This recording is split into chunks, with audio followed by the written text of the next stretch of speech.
Thank you, Mr. Speaker. To the bill? To the bill. I rise in support of House Bill 5204. Colleagues, I am guided by two principles in policy and in medicine. One, children and youth are not little adults. They need tailored responses to the problems we address here in this building and in this state. And number two, interventions have a better chance of success the earlier they are implemented. This includes public spending, which we know has a higher rate of return in the prenatal and early years of a child's life. This is what we mean when discussing getting at root causes and prioritizing upstream investments.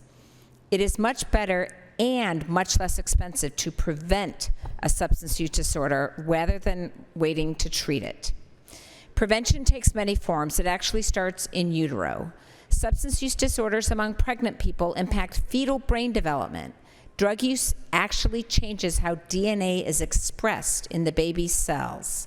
This is epigenetics. And parental substance use disorder is the most common reason that a young child is placed in foster care. I see this in my clinic, and we hear about it frequently in the Human Services Committee. And as long as we're talking upstream, let's look at the social determinants of health, including access to housing, nutrition, and other basic needs. When we alleviate the toxic stress of poverty for a family, the children's outcomes in all areas improve, including future drug use. It's why I often talk about the moral imperative and the cost savings of ending child poverty. We can all understand the importance of early screening and improved services for mental health disorders for young Oregonians, which then lowers the risk of substance use and also justice involvement. The still developing adolescent brain is primed for risk-taking, and it's primed for addiction. And the younger one is when one initiates substance use like alcohol, like marijuana, like nicotine, like opioids, the much more likely one is going to become addicted. Remember, latest numbers show that 90% of adults with a substance use disorder started drugs as youth. It is so important to prevent youth substance use disorder in the first place, or at the very least to delay the initiation of drug use until 21 or 24 or older. And so we must better deploy prevention curriculum in schools and in other youth-serving organizations, and we can guide families on how to have important conversations with their children. And so I'm very proud of the work Oregon is doing in this realm, and I want to highlight some incredible investments.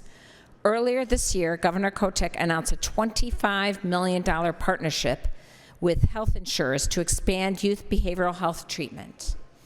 And this bill, House Bill 5204, outlines over $200 million in expenditures, and it prioritizes upstream investments in relief nurseries, in nurse-family partnerships, which are programs that help pregnant people and families of babies and toddlers. This is the real addiction prevention. There's also money for the Oregon Department of Education to build and implement evidence-based substance use curriculum for students in the K-12 system, and to increase its grant program for prevention and intervention. We are funding shovel-ready substance use treatment beds specifically for youth, because let me tell you, there are too few youth options for youth in our state.